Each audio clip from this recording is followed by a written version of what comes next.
नमस्कार दर्शकों, मेरे चैनल SDR लाइव मीडिया में आप सभी का स्वागत है। आज का वीडियो एक बहुत अच्छी हॉरर फिल्म के बारे में है जो बहुत आनंद देती है और साथ ही आपके रोंगटे खड़े कर देती है। तो चलिए वीडियो शुरू करते हैं। 18वीं शताब्दी के बैकग्राउंड में बनी बुलबुल की कहानी हवेली में रहने वाली बुलबुल के ही इर्द गिर्द घूमती है।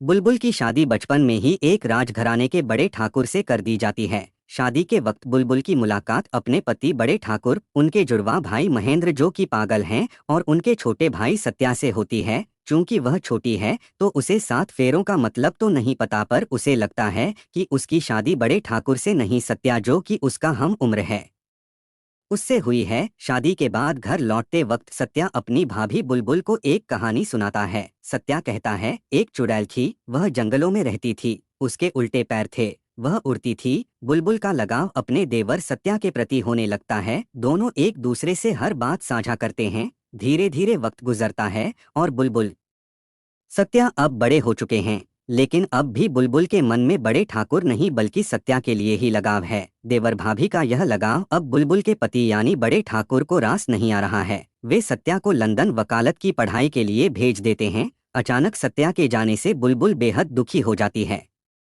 वह रोती है, सत्या के लिए लिखी किताब जला देती है। मगर बड़े ठाकुर की नज़र उन जलते पन्नों पर पड़ जाती है जिन पर बुलबुल ने लिखा था सत्या बुलबुल। सत्या के प्रति अपनी पत्नी बुलबुल का लगाव देखकर बड़े ठाकुर अपना आपा खो बैठते हैं। वे बुलबुल को खूब मारते हैं और उसके दोनों पैर तोड़ देते हैं।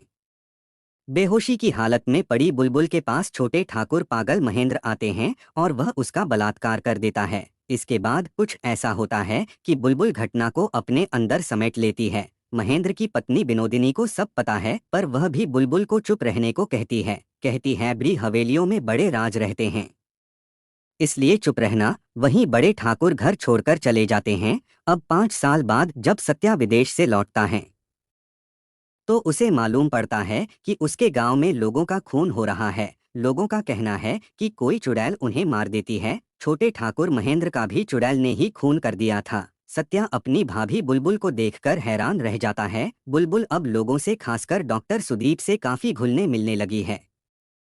सत्या की नज़र अब डॉ सुदीप पर भी है और खूनी का पता लगाने पर भी। फिर एक दिन जब गांव में खून होता है तो उस खून के शक में सत्या डॉ सुदीप को पकड़कर शहर की ओर जाने लगते हैं। जंगल से गुजरने के दौरान जब असली खूनी का राज उसके सामने आता है तो उसके पैरों तले जमीन खिसक जाती है। अब यह खूनी असल में है कौन, चुड़ैल कौन है, यह जानने के लिए तो फिल्म ही देखनी होगी। प्रिय दर्शकों, यदि आपको मेरी प्रस्तुति पसंद आए तो कृपया मेरे चैनल को सब्सक्राइब करें। धन्यवाद।